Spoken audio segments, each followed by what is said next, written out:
SSC CHSL 2024 के लिए preparation कर रहे हैं वो सारे स्टूडेंट्स जो कि नेक्स्ट मंथ 1 जुलाई से एग्जाम स्टार्ट होने जा रहे हैं। तो सबसे पहले उन स्टूडेंट्स के लिए 2023 सीएचएसएल के दौरान जितने भी पेपर्स लगे थे उन सारे पेपर्स में जितना मेरी कोशिश हो सकती है, हमारे पास अभी 15 to 17 डेज का टाइम है और हम पूरी कोशिश करेंगे कि आपको 15 to 17 डेज के दौरान मैक्सिमम मैं आपको सीएचएसएल के मॉक टेस्ट करवा सकूं। इसलिए आज से ही ये वाली सीरीज आपके लिए स्टार्ट हो रही है और आज हम सीएचएसएल 2023 का मॉक टेस्ट 01 करने वाले हैं स्टार्ट। तो ये जो मॉक टेस्ट की सीरीज है ये रेगुलर चलेगी और आप सभी स्टूडेंट्स इसको कंटिन्यू ज्वाइन रखें और अपने फ्रेंड्स तक भी शेयर करें जिससे कि सभी को इस सीरीज का फायदा मिले। तो ठीक है एवरीवन, मैं Ajay Singh from AR competition classes आप सभी का एक बार फिर स्वागत करता हूं आपके favourite YouTube channel AR online education पर। और आज हम शुरू करने जा रहे हैं सीएचएसएल 2023 का एक बहुत ही शानदार पेपर। इस पेपर से आपको यह भी पता चलेगा कि प्रीवियस ईयर एग्जाम्स में क्या पैटर्न, कितने कहां से क्वेश्चंस पूछे जा रहे हैं। तो चलिए let's get start the type today. Okay, तो सबसे पहला क्वेश्चन होगा, आपको एक टाइमर दिया जाएगा और उस टाइमर के साथ में आपको साथ में इसका सोल्व करना है। तो हम चाहेंगे कि आपका एक टेस्ट फॉर्मेट में ये टेस्ट सीरीज पूरी हो और मजा भी आएगा, इससे आप लोगों का कॉन्फिडेंस भी बढ़ेगा। तो चलिए शुरू करते हैं। सबसे पहला क्वेश्चन आपके सामने है और मैं इसके लिए आपको एक टाइमिंग जरूर देना चाहूंगा। Sorry everyone.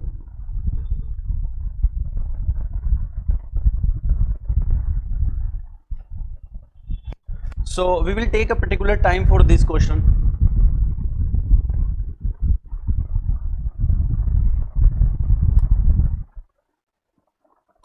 तो एक पर्टिकुलर टाइम होगा जिसमें क्वेश्चन के अकॉर्डिंग आपको एक टाइम दिया जाएगा। तो हम इस क्वेश्चन के लिए आपको 15 सेकंड्स का टाइम देंगे। आप जैसे मैं 50 सेकंड्स का टाइम आपको दे देता हूं उसके बाद में आप स्टार्ट कर सकते हैं। Now you can start the question. तो इंस्ट्रक्शन को पढ़िए, उसके बाद में फिर आप जवाब दीजिए कि क्वेश्चन क्या कहना चाह रहा है।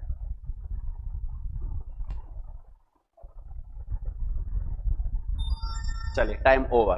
क्वेश्चन कह रहा है कि आपको इसका सही एक्टिव फॉर्मेट बताना है, मतलब गिवन सेंटेंस आपका पीसीयू में आपको इसका सही एक्टिव बताना है। तो आप देख सकते हैं आर बीइंग सोन यहां पर दिया हुआ है, means helping verb being plus V3 जो कि एक प्रेजेंट कंटिन्यूअस टेंस से ही केवल बनता है। तो चार ऑप्शन में आप कह सकते हैं कि आपका आंसर क्या हो जाएगा, बी डेफिनेटली। और चेक करते जाइएगा कि कितने स्टूडेंट्स ने इसका सही स्कोर किया। तो चलिए अगले क्वेश्चन की तरफ चलेंगे हम लोग। This is for next question for all of you and take your time everyone.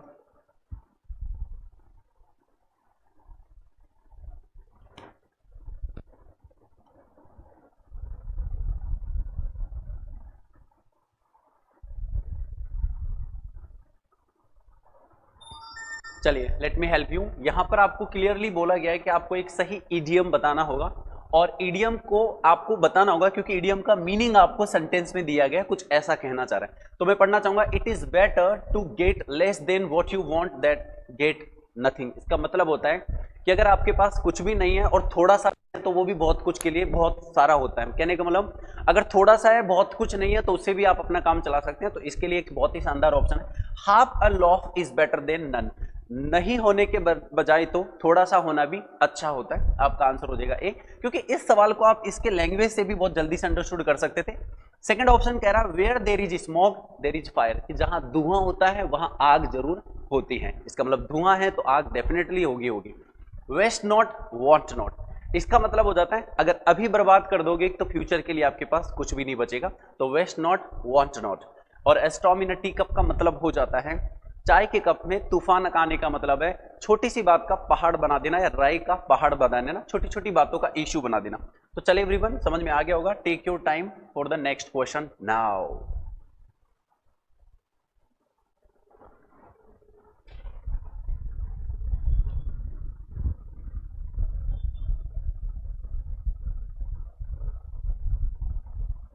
Time over. Question कह रहा है कि आपको सही सिनोनिम बताना होगा जो अंडरलाइंड फॉर्म में क्वेश्चन है उसका, हैकल। तो वैसे देखिए अगर आपको मीनिंग नहीं भी पता तो आप लोग सभी इसके सेंटेंस को पढ़ करके भी मीनिंग निकाल सकते हैं। जैसा कि कहा गया, the guest was heckle by the spectators, जो गेस्ट थे उनको हैकल किया गया बाय द स्पेक्टेटर्स। अब स्पेक्टेटर्स कौन थे भाई, दर्शक थे, वहां जो रह रहे थे, वहां जो थे वो लोग, उनके द्वारा। तो टॉन्ट किया गया, हेल्प किया गया, काम किया गया या ऐड किया गया। ऐड का मतलब सहायता होती है, काम का मतलब एकदम शांत कर देना, हेल्प आप जानते हैं। और टॉन्ट का मतलब होता है बुरा भला कहना, बहुत सारी बातें सुनाना, उनको अपशब्द कहना। तो डेफिनेटली हम कह सकते हैं हैकल का मतलब क्या हो जाता है, टॉन्ट मारना। जैसा कि आप लोग सभी समझते हैं टॉन्ट एक नॉर्मल भाषा में यूज किया जाने वाला वर्ड होता है, तो यही हैकल आपका टॉन्ट कहलाता है। किसी को बहुत ही बुरा भला कहना, किसी को अपशब्द कहना, किसी के बारे में बहुत ज्यादा भला बुला कह देना, इट कॉल्स हैकल, मतलब टॉन्ट मार देना किसी को। आई होप आपका क्वेश्चन सही होगा। और ये तो बहुत ही आसान क्वेश्चन है कि आपको करेक्ट स्पेल्ड वर्ड बताना होगा इसमें। चलिए टेक योर टाइम एवरीवन। कौन वर्ड चारों में से सही स्पेल्ड है?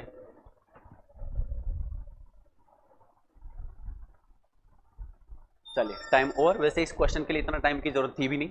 तो देखिए ध्यान से, यहां पर एक ही ऑप्शन है जो सही ऑप्शन है, बिजनेस, क्योंकि बिजनेस में BUSINESS यूज किया जाता है। ये तो बहुत ही आसान सा क्वेश्चन था, आप सबने आई थिंक सही किया होगा। चलिए take your time now. Instruction पढ़िए, क्या पूछना चाह रहा है, देन आफ्टर आंसर दीजिए।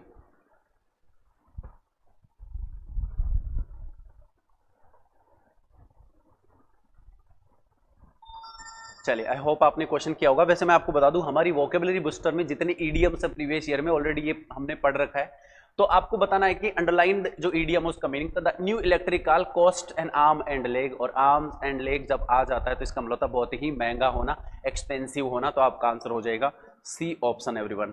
तो चलिए शुरू करिएगा 6 number question for all of you and take your time now.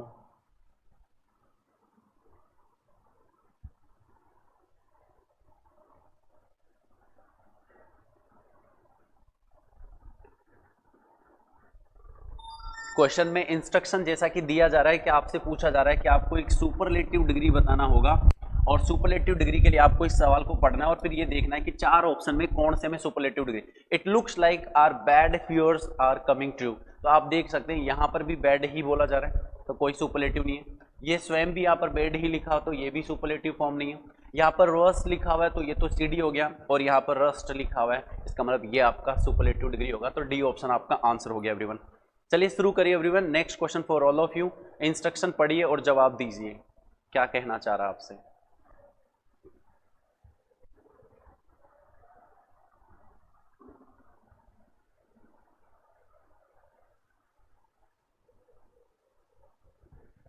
चलिए लेट मी हेल्प यू। आपसे कहना चाह रहा है, ऊपर आप पढ़ सकते हैं कि एंटोनिम्स आपसे पूछना चाह रहा है, और एंटोनिम के लिए जो वर्ड दिया गया वो है काम। इसका मतलब आपको इसका एंटोनिम बताना होगा। तो देखिए एवरीवन 4 ऑप्शंस आपको दिया जा रहा है, एक्साइटेड, अपेथेटिक, हाइप और होपफुल। तो मैं आपको बता दूं कि जो आपको काम दिया जा रहा है उसके लिए ऑपोजिट वर्ड एक ही होगा, वो कौन सा होगा, एक्साइटेड, क्योंकि इसका मतलब शांत होता है, एक हो जाता है बिल्कुल उत्तेजित होना किसी चीज के लिए। देखो अपेथेटिक जो आपको दे रखा है अपैथी से बना हुआ वर्ड है, और इसका मतलब होता है उदासीन, इंडिफरेंट।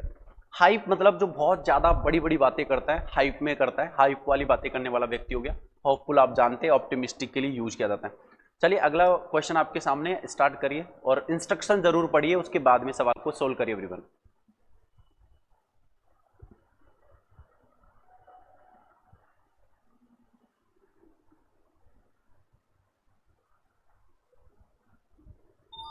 चलिए let me help you for this question. आपको होमोफोन बताना होगा। होमोफोन और होमोनिम एक ही चीज होती, ज्यादा बड़ा कोई गैप नहीं होता होमोफोन होमोनिम्स में। ध्यान से देखिएगा, आपको ये बताना है कि फिलर में सही कौन सा फॉर्मेट लगेगा। तो पहली बात तो आप देख सकते हैं यहाँ पर ये पीए है, पीए के साथ में आपको डेफिनेटली नाउन की जरूरत पड़ेगी। बट मैं आपको बता दूं कि यहाँ पर जो जितने भी वर्ड्स आप देख रहे हैं, ये दोनों वर्ड्स आपस में नाउन और वर्ब का काम करें, मैक्सिमम कॉम्प्लीमेंटरी कॉम्प्लीमेंट। पर यहाँ तो देखो कुल मिलाकर के मीनिंग के बेस पर ही होगा। आप अगर ये कहते हैं पार्ट्स ऑफ स्पीच के बेस पर तो बिल्कुल नहीं होगा। तो kindly accept my dash on your new haircut. तो जब नया हेयर कट करवाया तो उसके लिए वो क्या कर रहा होगा, उसकी सोच के देखिएगा, क्या उसका पूरक बता रहा है या उसकी प्रशंसा कर रहा है। तो obvious सी बात है प्रशंसा ही कर रहा है, और प्रशंसा बताने के लिए COMPLIMENT करते हैं। कॉम्प्लीमेंट अगर आई वाला होगा तो प्रशंसा, ये भी प्रशंसा और ये भी प्रशंसा, लेकिन ये पूरक है, ये नहीं हो सकता। अब आगे दिया जा रहा है कि इट डैश योर पर्सनैलिटी। तो ये जो प्रशंसा कर दी, अब हेयर कट इसकी पर्सनैलिटी को क्या कर रहा है, क्या हेयर कट इसकी पर्सनैलिटी को बढ़ा रहा है, क्योंकि कॉम्प्लीमेंट का मतलब बढ़ाना भी होता है और ज्यादा बढ़ा देना। कॉम्प्लीमेंट ये प्रशंसा वाला ही होगा, तो पर्सनैलिटी कोई प्रशंसा नहीं कर रहा। यहाँ पर ये कहना चाह रहे कि इट डैश, तो यहाँ पर वर्ब चाहिए, तो वर्ब के रूप में हमें लेना पड़ेगा। अच्छा, ये कंप्लेन करता है कि इसकी पर्सनैलिटी को कंप्लेन ये भी नहीं कर सकते, तो आपका आंसर क्या हो जाएगा ये, क्योंकि कॉम्प्लीमेंट जो आपको दिख रहा है कॉम्प्लीमेंट्स, ई वाला कॉम्प्लीमेंट, इसका मतलब केवल पूरक ही नहीं होता, एज ए वर्ब इसका मतलब हो जाता है बढ़ा देना, ठीक ना, एज ए वर्ब बढ़ा देना होता है, तो आंसर क्या हो जाएगा आपका ए। चलिए क्वेश्चन पढ़िए आप लोग, बहुत ईजी सा सवाल है, आपसे एक मीनिंग पूछा जा रहा है यहां पर।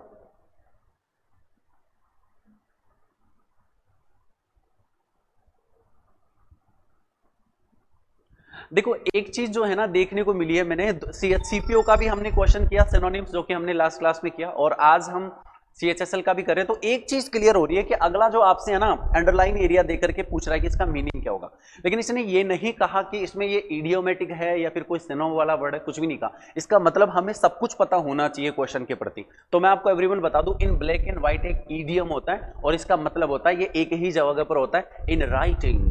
ब्लैक और व्हाइट का जो रिलेशन होता है वो एक ही जगह होता है लिखने के लिए, कि आप ब्लैक पेन से व्हाइट पेज पर लिख रहे हो, तो हम कह सकते हैं इन राइटिंग। तो आगे भी ध्यान रखिए, तो बहुत बार रिपीट किया गया है ऑफलाइन क्लासेज के दौरान। चलिए एवरीवन पढ़िएगा जरा एक बार, बहुत ही अच्छा क्वेश्चन है ये भी। इंस्ट्रक्शन जरूर पढ़िए, इंस्ट्रक्शन से आपको आइडेंटिटी होगी कि व्हाट इट वांट टू से।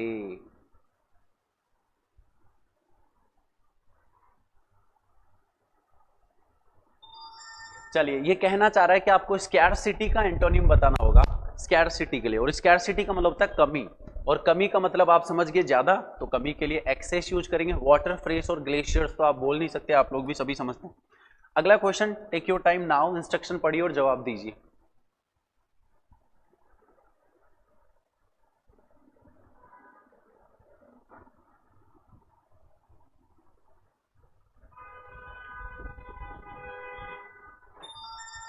Late me help you. ध्यान से देखिए, in today's world technology must be used for feed. अब सबसे पहली बात तो यहाँ पर यूज आपको दिया जा रहा है, तो इसके साथ आप कभी फॉर का यूज नहीं कर पाएंगे इस कंडीशन में जब आपको आगे V1 दे रखो, और जब वर्ब दे रखी हो तो आपको हमेशा यूज के साथ टू ही लेना पड़ेगा एवरीवन। तो मैं कह सकता हूँ कि ये जो लिखा होता है वो वैसे भी गलत है, ऑप्शन है नहीं उसके लिए। तो देखिए, मस्ट के साथ में एक चीज और आप सबको पता है कि कभी भी V2 V3 का यूज भी नहीं होता, डायरेक्ट लगता है तो V1 लगता है। इसके बाद में मस्ट के साथ कभी भी हैड और हैज का यूज भी नहीं होता, ये बहुत ही नॉर्मल सा कनेक्शन है इसका देखने का। और मस्ट के साथ हैव लगता है, बिन भी लगता है, यूज टू बिल्कुल ठीक जा रहा है, मानते ये सही है, और मस्ट के साथ में बी लगने पर यूज टू के साथ में फीड भी सही है। अब डेफिनेट सी बात है, आपसे ये पेसिव ही की तरह पूछना चाह रहे हैं, क्योंकि पहले से भी लिखा हुआ, आप देख सकते हैं टेक्नोलॉजी यहाँ पर जो है एक नॉन लिविंग का काम करा, तो इसका मतलब वो पेसिव बनेगा। तो आपको मस्ट हैव बीन यूज में ले जाने की जरूरत नहीं, क्योंकि ना तो ऑप्शन में भी दिया गया है कि आपको इसका फ्यूचर परफेक्ट में ले जाकर के पेसिव बना, नहीं, आप साधारणतया क्या बोल सकते हैं, मस्ट बी यूज। और एवरीवन आप देखते हैं बी के साथ में यूज्ड V3 है, और उसके बाद में 2 + V1 आप यूज करते करते, तो आपका आंसर हो गया डी। अब आप सोल्व करिए इस क्वेश्चन को, इंस्ट्रक्शन पढ़िए और बढ़िया से देखिएगा कि क्या कहना चाह रहा है।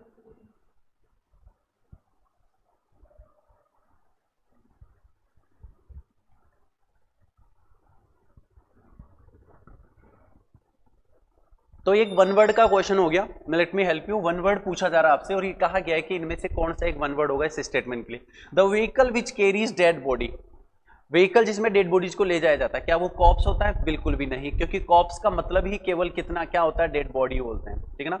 और आप जानते हैं CORPSE है, और अगर CORPS होता तो कॉप्स हो जाती हमारी, आप जैसा कि जानते हैं आर्मी को बोला जाता है, ठीक है ना। एम्बुलेंस जानते हैं आप लोग, कॉफिन का मतलब हो जाता है, कॉफिन आप वैसे बोल सकते हैं जैसे ताबूत के टाइप में होता है, किसी मर्द शरीर को उसमें रख देना ताबूत होता है, लेकिन ऐसा नहीं कि ले जाने का वाहन होता है। तो ताबूत जिसमें डेड बॉडी रखी जाती है, और लेकिन हर्ट्स जो होता है, इसका साउंड हर्ट्स होता है, ठीक है ना, वो होता है जिसमें डेड बॉडी को ले जाया जाता है, तो hertz.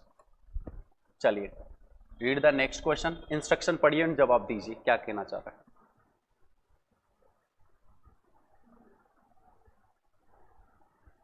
It is very easy. देखिए आपसे सिनोनिम पूछा जा रहा है, और वो भी किसका, कीन का सिनोनिम पूछा जा रहा है, और मुझे नहीं लगता ये कोई हार्ड होगा। कीन का मतलब होता है इच्छुक, और इच्छुक के लिए एक ही ऑप्शन है, वो है ईगर। चलिए अगला क्वेश्चन आपके लिए पेश है, स्टार्ट सॉल्विंग एवरीवन।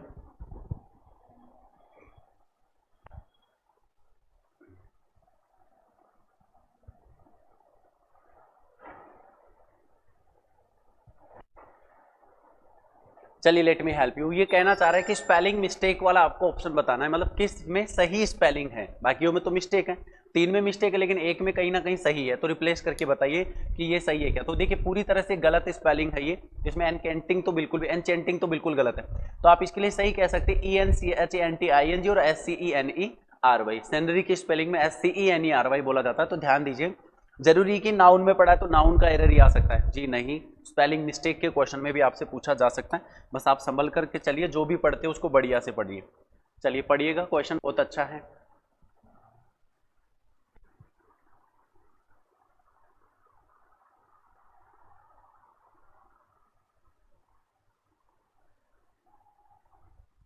चलिए मैं बताना चाहूंगा आपको इस प्रकार के क्वेश्चनों में कैसे सोल्व किया जाता है। देखो सबसे पहले तो आप देख सकते हैं कि अब ड्रॉ जो है वो आपका मेन वर्ब है, और मेन वर्ब के लिए यहाँ पर आप क्या ले रहे हैं, वेल एक एडवर्ब की तरह यूज करें। और इवन ऐसा नहीं है कि वेरी क्या है, वेरी भी एक क्या हो गया यहाँ पर एडवर्ब और एडवर्ब। अब आप देख सकते हैं कि एंड यहाँ पर एक कंजंक्शन है, और कंजंक्शन के बाद में ठीक है जस्ट भी एडवर्ब है।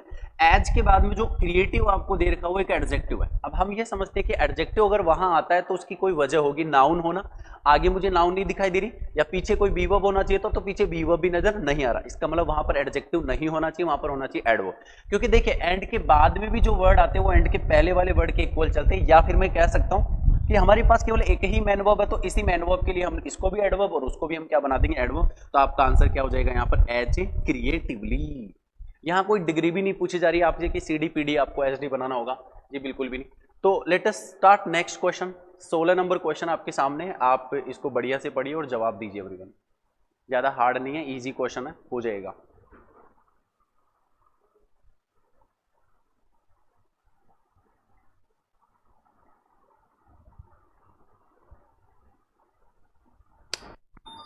ठीक है चलिए, इतना टाइम बहुत होता है अगर इस क्वेश्चन को किया जाए, क्योंकि इसमें जिस तरह से आपको क्वेश्चन का साइज दिया गया वो बहुत हो जाए। देखो मैं आपको हेल्प कर दूं किस प्रकार से ऐसे सवालों को सोल्व किया जाता है। तो सबसे पहले तो आपको देखना होता है BCDD, इसका मतलब आपको ए को पढ़ने की जरूरत नहीं है स्टार्टिंग में, क्योंकि ए से डिमांड भी नहीं हो रही, ठीक है डन। अब आप एक और चीज नोटिस कीजिएगा कि ये जो ऑप्शन सी आपको दिखाई दे रहा है, ऑप्शन सी के लास्ट में आपको कोमा दिख रहा है, इसका मतलब ये होता है कि जरूर इसके आगे कोई ना कोई चीज ऐड होगी। कोमा का मतलब यही होता है। तो अगर किसी के ऑप्शन में सी दे रखा तो आप समझ जाइए वो बिल्कुल गलत है। और देखिए यहाँ पर सी ऑप्शन है तो ये लास्ट हो ही नहीं सकता। ये चीजें ध्यान रखने की होती है, वो छोटी छोटी चीजें जो इनका ध्यान रखना पड़ेगा। चलिए एवरीवन, इसके अलावा भी हम बात कर लेते हैं कुछ और चीजों पर जो कि आपको हेल्प कर सकती है। जैसे मैं आपको ये कह दूं, चलो ए तो ऑप्शन में नहीं है, जैसे मान लीजिए कि हमने ये कहा कि यहाँ पर अगर मैं सेंटेंस को, चलो सी से तो वैसे भी क्रॉस हो गया, लेकिन क्या स्टार्ट भी हो सकता है क्या सी से? तो ध्यान से देखिएगा, डिवोटेड यहाँ पर डायरेक्ट जो है वो V2 फॉर्मेट में, V2 मान लो V3 मान लो, कोई दिक्कत नहीं है। आप डायरेक्ट तो यहाँ से स्टार्ट कर नहीं सकते। अगर कोई सेंटेंस शुरू हो सकता है तो V1 से स्टार्ट हो सकता है, ज्यादा से ज्यादा वो इंपेरेटिव बन सकता है। तो आप डायरेक्ट कभी भी इस फॉर्मेट से सेंटेंस को शुरू नहीं कर सकते। तो मैं कह सकता हूँ कि सी ऑप्शन भी यहाँ से आपका क्या हो जाएगा, रॉन्ग। अब मेरे पास दो ऑप्शन है, बी और डी स्टार्ट करने के लिए, ठीक है ना। और चीजें हैं जो हेल्प करेगी। अब मुझे एक बात बताइए आप लोग सभी, मैं एक छोटी सी बात और पूछता हूँ कि द यहाँ पर लिखा हो द अर्थशास्त्र इज। अब एक बात बताइए, कभी कोई सेंटेंस केवल इज से थोड़ी ना एंड हो सकता है। इसका मतलब ये इज है तो ये तो हेल्पिंग वर्ब है, या बी वर्ब भी है तो आगे कोई ना कोई वर्ड पक्का है जो इसके आगे जुड़ेगा, ये श्योर है। इसका मतलब डी सेंटेंस भी कभी भी लास्ट में नहीं हो सकता। तो पक्का मींस लास्ट में नहीं हो सकता, मैं ये कहना चाह रहा हूं। तो आप कह सकते हैं कि लास्ट में कौन से ऑप्शन में दे रखा है, ए ऑप्शन में, तो आपका आंसर जो होगा 100% क्या हो जाएगा, डी। देखो ये लास्ट में नहीं हो सकता लेकिन ये फर्स्ट हो सकता, मैंने ये मना नहीं किया, पर लास्ट में नहीं हो सकता। इसका मतलब मैं कह सकता हूं कि डी ऑप्शन भी यहाँ से क्या हो जाएगा। आई होप आपको समझ में आ गया होगा और ग्रामेटिकल बेस पर आपने इसको सोल्व कर दिया। नेक्स्ट चलते हैं आगे। चलिए एक और क्वेश्चन आपके लिए, वैसे तो इजी है, take your time now. Instruction पढ़िए फिर जवाब दीजिए।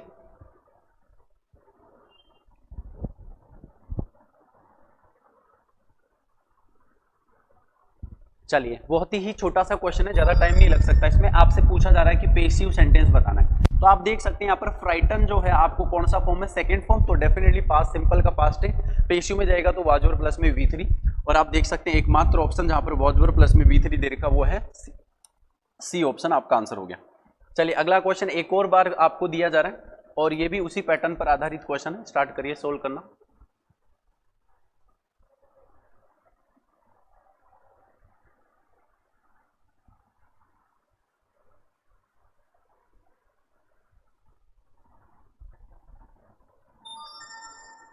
अगर आप चाहें तो मैं आपको इसके लिए 10 सेकंड का टाइम और दे सकता हूं, if you want to read it carefully.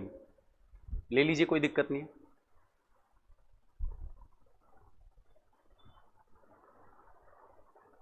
चलिए नाउ आई सोल्व। अब देखिए आपको मैं सोल्व करने का तरीका बताता हूं कि ऐसे क्वेश्चनों को ग्रामेटिकल टर्म पे कितना और आसानी से सोल्व किया जा सकता है। तो ध्यान से देखिएगा।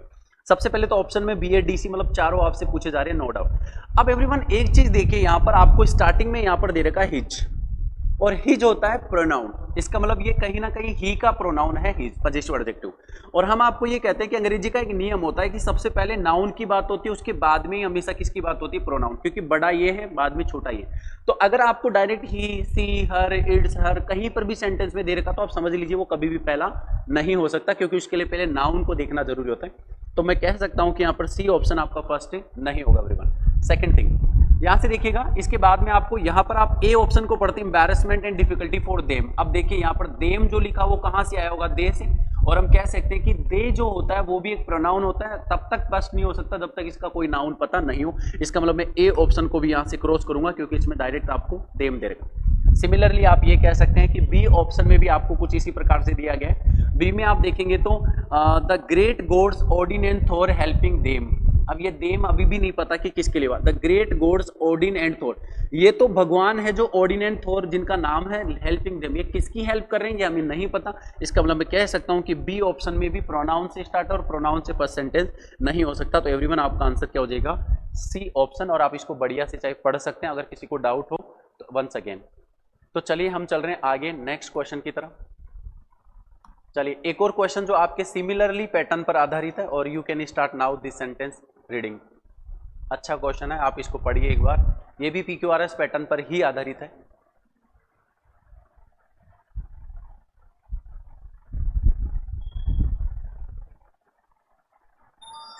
चलिए let me help you for this in solving. देखिए सबसे पहले तो ए बी और सी बी, इसका मतलब ए से फर्स्ट नहीं हो रहा। पहली बात तो ऑप्शन दे रहा नहीं, तो हम काय को पढ़ेंगे, हम ए को नहीं पढ़ेंगे। और ई बी सी बी है, इसका मतलब डी बी यहाँ पर नहीं दिया जा रहा, तो हम डी को भी नहीं पढ़ेंगे, क्योंकि दे रहा ही नहीं है तो काय को पढ़ेंगे। तो हमें फर्स्ट सेंटेंस देखने के लिए ई बी और सी बी को पढ़ना है। अब आप देखेंगे तो आपको यहाँ से बी का हालचाल दिखाई दे रहा होगा कि बी में स्टार्टिंग में दैट है और उसके बाद में वर्ब है, ऐसा लग रहा है रिलेटिव प्रोनाउन है, और फिर आगे वर्ब दे रखा है। ऐसा अंग्रेजी में कभी भी नहीं होता, डायरेक्ट आप दैट विल रिक्वायर नहीं ले सकते। दैट भी हमेशा किसी का रिपीटेशन करता ही है। तो मैं कह सकता हूं कि यहां से दो ऑप्शन में सीधे बी वाले क्रॉस कर रहा हूं, क्योंकि ये सही नहीं हो सकता। अब देखिए इसको और भी मैं आसान तरीके से आपको रिप्रेजेंट करता हूं कि इसमें और क्या चीज हेल्प है। तो मुझे एक चीज यहां पर दिखाई दे रही है, वेयर वी आर। अगर आप इसको पूरा पढ़ते हैं, थोड़ा सा देखते हैं, तो आपको दिखाई देगा वेयर वी आर, और एक जगह और है जहां पर आपको दिखाई दे रहा है वेयर वी आर। अब इन दोनों में एक फर्क है कि इस वेयर वी आर के आगे आपको क्या दिखाई दे रहा है, एंड, और इस वेयर वी आर के आगे आपको ठीक है एंड है। लेकिन इन दोनों में अंतर देखोगे ना, तो अब एंड के आगे मैं जस्ट बाद में ये तो लिख नहीं सकता, लेकिन मैं इतना जस्ट कह सकता हूं कि अगर एंड के पहले एक नाउन क्लोज है तो एंड के जस्ट बाद में भी एक 100% क्या आएगा, नाउन क्लोज ही आएगा। इसका मतलब ये कंफर्म है कि ए के बाद में आपका क्या आएगा, सी, और ए के बाद में सी आपको ऐसा कौन सा ऑप्शन में दे रखा है, ए ऑप्शन में दे रखा है, बी ऑप्शन में नहीं है। इसलिए 100% आपका आंसर क्या हो जाएगा, ए। और आप इसको बढ़िया से देख सकते हैं, कोई दिक्कत नहीं। तो चलिए एवरीवन अगला क्वेश्चन हम ले रहे हैं यहाँ से, और ध्यान से देखिएगा। अगला क्वेश्चन आपका आ गया, एक नॉर्मली आपको एंटोनिम्स बताना है, और इसको बढ़िया से रीड करिए फर्स्ट।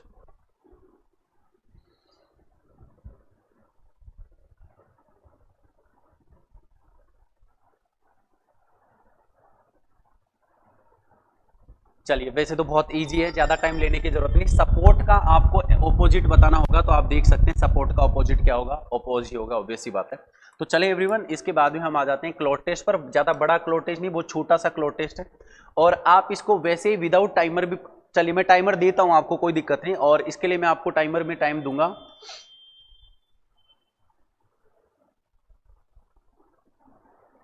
आपको पूरा 1 मिनट का टाइम दिया जाएगा, क्या आप इसको पूरा कर सकें। चलिए टेक योर टाइम और स्टार्ट रीडिंग नाउ, और उसके बाद में बताइएगा। बहुत इजी सा है, ज़्यादा टाइम लेने की भी जरूरत नहीं, क्योंकि स्टोरी बेस है पूरा।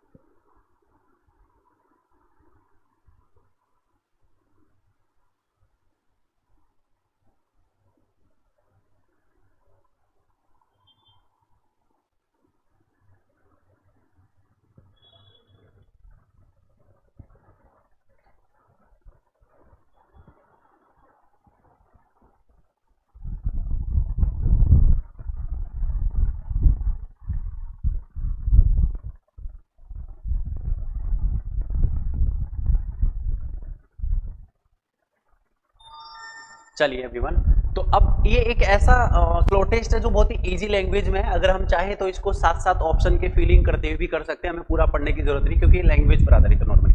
A couple of minutes later, मतलब कुछ समय पश्चात, अ वुमन कम्स, एक महिला आती है दौड़ती हुई, टुवर्ड्स द डेस्क, डेस्क की तरफ। एज सुन एज, जो ही सी सीज, वह देखती है, द लिटिल गर्ल, एक छोटी लड़की को, सी शाउट्स, वह चिल्लाती है, and dash the up to her, और क्या करती है, वह दौड़ती है उसकी तरफ, वह स्टेयर्स, घूरती है उसको, वो चेस करती है। देखिए पहली बात तो ये वर्ब ही गलत है क्योंकि आप एंड के बाद में वर्ब ले रहे हैं तो वर्ब का 5वीं फॉर्म लेना पड़ेगा, क्योंकि एंड के पहले भी आपने कौन सी वर्ब ली है, V5, तो बाद में V5 मतलब सिंगुलर सिंगुलर। तो वो क्या ब्लिंक करती है, मतलब पलके झपकाती है, या उसकी तरफ दौड़ती है, स्टेयर्स करती है। तो नॉर्मल सी बात है, जब पहले भी आप यहाँ पर बोल रहे हो कि वो रनिंग करते हुए हमारी तरफ आ रही है, तो ऑब्वियस सी बात है, साउट करती है, रन अप्स टू हर, इसका मतलब वो उसकी तरफ क्या करती है, रन्स करती है, ब्लिंक्स नहीं करती और स्टेयर्स नहीं करती, घूरती भी नहीं है। तो हम कह सकते हैं इसके लिए ये वाला ऑप्शन। चलिए एवरीवन, अगला ऑप्शन हम लेंगे। अब लैंग्वेज पूरा पढ़ने की जरूरत नहीं, आपको केवल ऑप्शन की तरफ नजरें डालना है और दूसरे सवाल को देखना है। तो दूसरे के लिए मैं आपको दे देता हूँ 10 सेकंड का टाइम। आई थिंक इतना बहुत होगा आपके लिए, 10 सेकंड का टाइम आप कर सकते हैं सोल्व नाउ।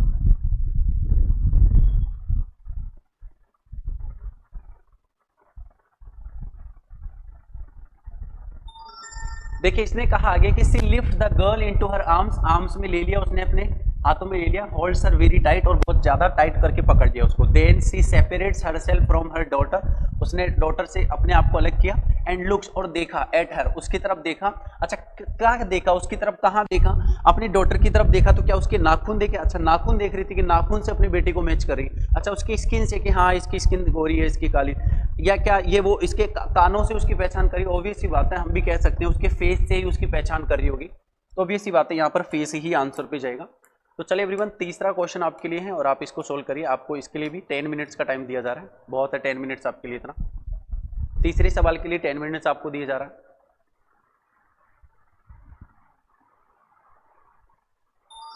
चलिए तो आगे लिखा हुआ है वेरी फिर उसके बाद में यहां से बोला वाइल सी सीज, और कहती है आई एम हियर, मैं यहाँ हूँ, एंड्रिया, बेटी का नाम एंड्रिया होगा, एवरीथिंग इज ओके, सब कुछ ठीक है, आई लव यू हनी, बेटी को बोल रही है हनी आई लव यू।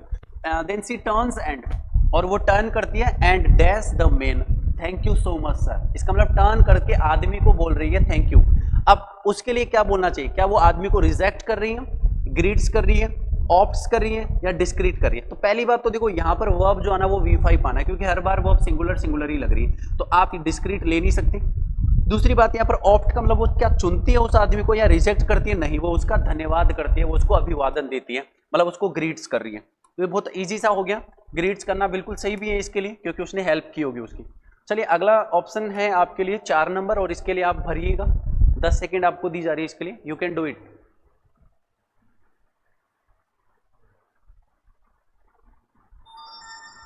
फिर उसने बोला है कि we got separated in crowd earlier, कि हम दोनों जो थे, आदमी को बोल रही है कि हम दोनों अलग हो गए भीड़ में। माई डॉटर इज डीप, मेरी जो डॉटर है वो थोड़ी बहरी है, सुन नहीं सकती, so I could not make an, I could not make an. अब ध्यान से देखिएगा, यहां से आपको हेल्प मिल जाएगी एन से, और एन जो है एक ऐसा आर्टिकल है जिससे आपको डेफिनेटली साउंड वाउल वाला ही लेना है, क्लेम ले नहीं सकते, नोटिफिकेशन ले नहीं सकते। अब अनाउंसमेंट और असर्शन आपको दिया हुआ है, तो असर्शन कथन को बोलते हैं, अनाउंसमेंट को बोलते हैं साउंड, तो आप डेफिनेटली क्या कहेंगे यहाँ पर, अनाउंसमेंट ही कहेंगे कि मैंने अनाउंसमेंट की थी लेकिन वो सुन नहीं पाई। इसका मतलब मैं कह सकता हूं कि एन, उस पर कह रही है कि an announcement over the speakers for her. चलिए अगला और लास्ट आपके लिए ऑप्शन दिया जा रहा है, और आपको इसके लिए भी 10 सेकंड का टाइम दिया जा रहा है। अब नाउ आप लोग सोल्व कर सकते हैं इसको।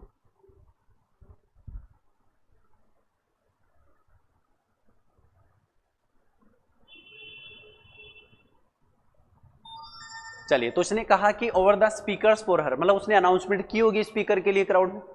I was looking for her, मैं उसकी तलाश कर रही थी चारों तरफ, ये माँ बोल रही है उसकी बेटी के लिए।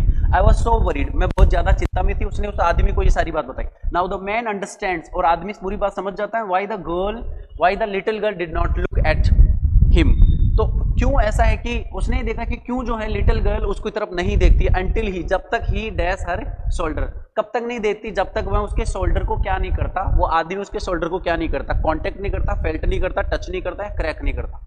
ऑब्वियस ही बात है, हम कह सकते हैं जब तक वो उसको टच नहीं करता, जब जैसे उसने टच किया तो उसकी तरफ वो देखती है, तो जब तक टच नहीं किया तब तक वो नहीं देखती। तो एवरीवन ये हुआ आज का आपका CSSL Tier 1 का मॉक टेस्ट, और आई होप आपको बड़ा एंजॉय किया होगा आपने इसको।